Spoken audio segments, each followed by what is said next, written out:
Hi everyone, my name's Nina and today I have my August and September wrap up. So I'm really excited to share what I've read in the past couple months with you. I did miss last month, so I'm gonna squish it into this video for both months. So I'm gonna just jump right in. The first book I have is called George by Alex Gino. I don't know how you pronounce it. Gino? I don't know how you say it. But it is a juvenile chapter book that deals with this young kid named George who is trapped in a boy's body, and she wants to be in the play of Charlotte's Web, and she wants to play Charlotte. But because she presents as a boy, her teacher doesn't want her to have the role, and she proceeds to challenge that and really embrace who she is.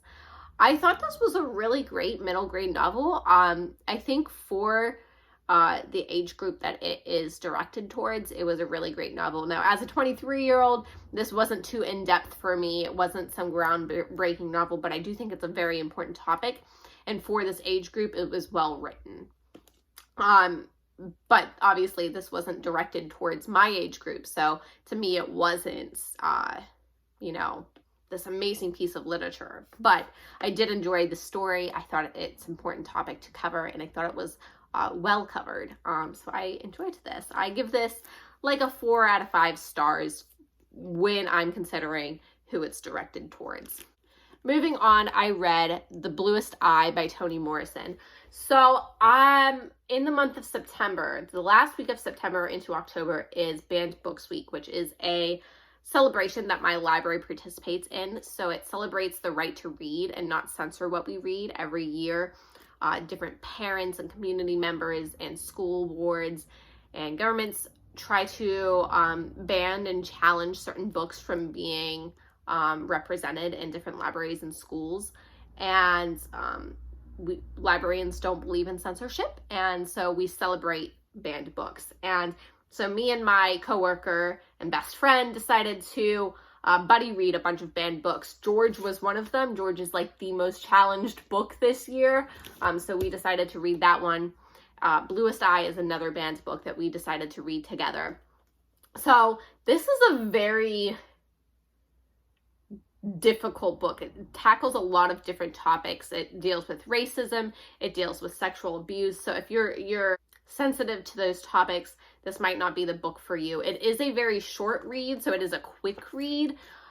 I would give this like a 2 out of 5 stars. I didn't think it was that greatly written. It was a very traumatic story. It was a very important story to tell, but I just didn't really enjoy the way it was written, and I wasn't connected to the character in a way that I thought I would be. It is about this young girl who hates her brown eyes, and she believes that little blonde girls with blue eyes are the prettiest. And so she ends up going to this priest and asking him to ask God for blue eyes. And she goes through a lot of traumatic events, and it really just deals with her hating her life and the trauma that she endures during her short, young years. I think she's 11 in this book, and she goes through so many traumatic things just at that age already. Next, we have a graphic novel called Cheer Up. This is a new graphic novel that my library got in. I was excited because I really liked this cover, and my library just started doing LGBTQ plus stickers to identify what books are in that genre. And I have been trying to seek out more of these books, so I was invested in this. This also deals with a transgender, just like George did.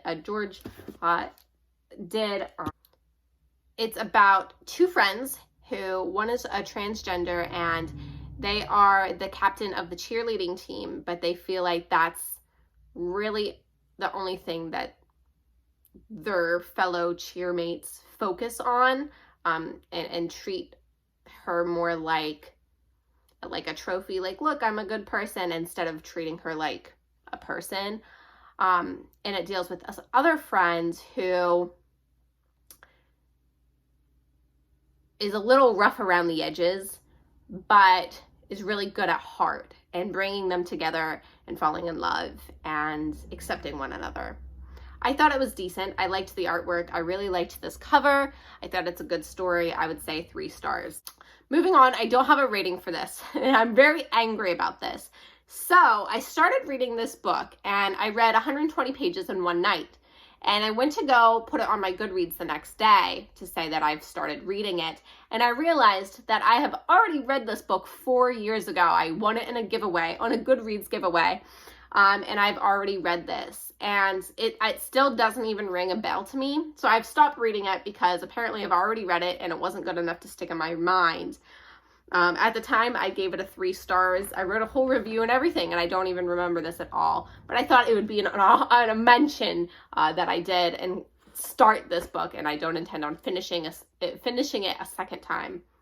It did have a different cover, so I actually purchased this book. I won it in a giveaway with a different cover, and then I purchased this cover and didn't realize they were the same book. So this book does deal with a young girl whose dad isn't in the picture, and her mom has recently walked out on them, and she doesn't know if her mom is coming back. So she is forced to take care of her younger sister and kind of keep everything hidden. No one really knows that her mom isn't in the house taking care of them except for her best friend.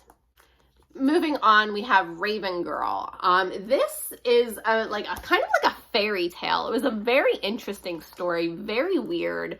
I picked it up because it was super short and I had it on my bookshelf, and I found it kind of fascinating. This cover is really weird. It is a raven and then like the outline of a human body inside. So basically the story deals with a postman that finds a little bird outside the nest, and he thinks it's hurt. So he takes it home, he cares for it, and him and the bird fall in love and have a child. And it is like this half raven, half human bird species thing. They go through their life. They present as a human, but inside they feel like a raven, and they can only communicate by speaking Raven. They can't speak English or any type of human language. So they go through their life feeling like a raven trapped in a human body. And it was a very interesting book, very weird book. I give it like a 3 out of 5, maybe a 2 out of 5. It's very fast, very quick, reads like a fairy tale. I didn't find the ending very satisfying, and it was just very weird. Next, I have Two Boys Kissing by David Levithan. This book I found to be really nice. I give it like a 3.5 stars. I'm not a huge fan of the cover. It definitely reminds me of like early 2000s. There's multiple main characters in this book, which I found to be very confusing. There's multiple gay boys in this book, and I found it hard to differentiate between all of them. But I did like the narration of the story. I don't understand. I don't know a great way to explain the narration, but it is basically told from past gay men in their viewpoint, and they like the dead gay man watching over the present day gay men and seeing their viewpoint. So I thought it was a very interesting viewpoint of seeing past and present, and very important topic to cover. I liked a lot of the quotes in this book. I just find it hard to differentiate between all of the characters, and also there was no chapters in this book, so it was very hard to find a good stopping place. But I did enjoy the story. I thought it was very nice. So next, I have a graphic novel called Banned Books Club. This is another one that me and my friend read for Banned Books Week, as well as this. Me and my friend Buddy read this for Banned Books Week. This isn't a banned book, but it was about banned books, so we figured we would also read this, and it was a graphic novel, so it's not something that took us a long time to digest. This deals with, I believe they're in Korea. Correct me if I'm wrong. I believe they were in Korea, and it deals with this girl who just wants to go to college and get an education, but there's a bunch of protests going on, and she kind of gets accidentally involved in this underground banned book club, in dealing with these protests and all the politics that go along with that. I thought it was good. I wasn't a huge fan of how the story was told. I wasn't connected to any of the characters. I didn't love the artwork. I would give it like a 2.5 stars. I feel like this could have been better improved, but I did like that it had traces of nonfiction within it. I mean, it is a work of fiction, but the person who wrote this does have a blurb. You know, it's based off true events, but it's a work of fiction as well. So there's that. Moving on, I have a book of poetry. It's called This Could Be About Either of You. I really liked this like cover. It definitely reminds me of like Tumblr days, but I really like line work. And it's just this little short thing of poems. And it does on occasion, have a couple different artworks within it. So I actually found this while I was on vacation in North Carolina. And I stopped at the Flowering Bridge, and there's a little free library there where you can take a free book. And I saw this, and I just really liked the cover, and I picked it up, and I read it once I got home, and I really enjoyed it. I actually followed the author on Instagram and messaged her, and I said, hey, I really enjoyed your work of poetry. She was very kind and sweet, so I do encourage you guys to check her out and possibly read her book. So next up, we have Sweet Tooth by Jeff Lemire. This is a graphic novel. I read this because my friend and coworker had decided to try out the Netflix show and really enjoyed it and wanted to give the graphic novel a try, so she ordered it from another library. Unfortunately for her, she said she really didn't enjoy the graphic novel and that it was drastically different from the TV show, which she very much preferred the TV show. I, on the other hand, have not seen the TV show, so I'm going in this completely blind and unbiased, and I had no idea what this was about. I really enjoyed this. I would give this like a 3.5, 4 stars. I look forward to watching the show and seeing what the show's about.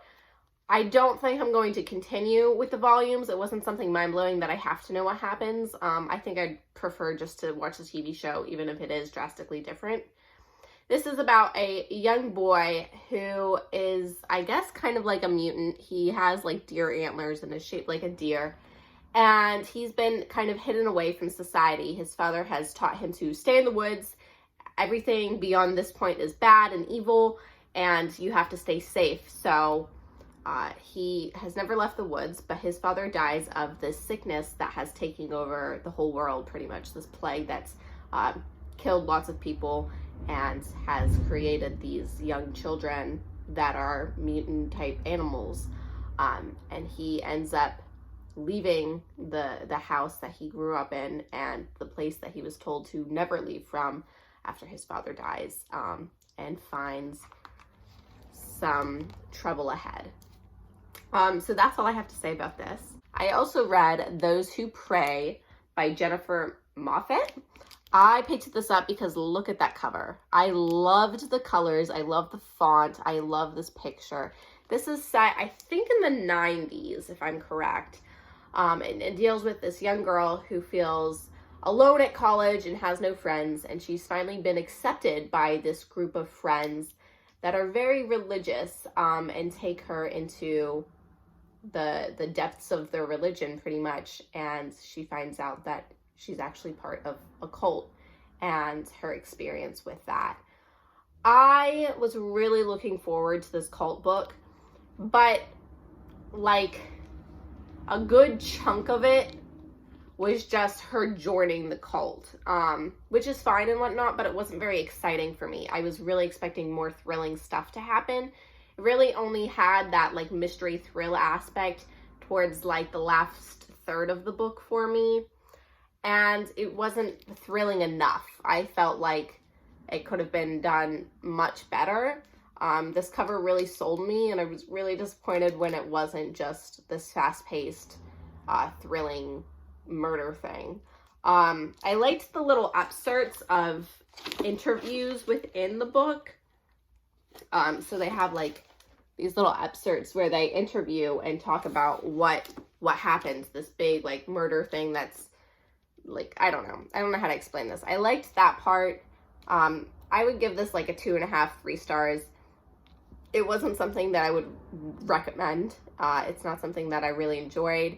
It was just meh. Moving on, one of the last banned books I have is 50 Shades of Grey. I really wanted to read something smutty and something spicy.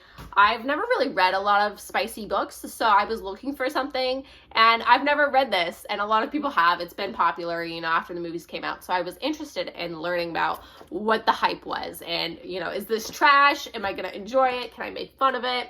This was trash.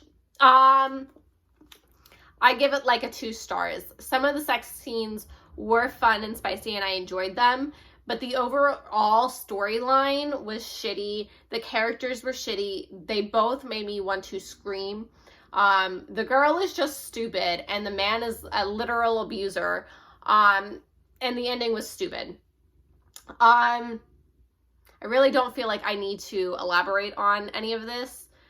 But I didn't feel like there was any chemistry with our characters.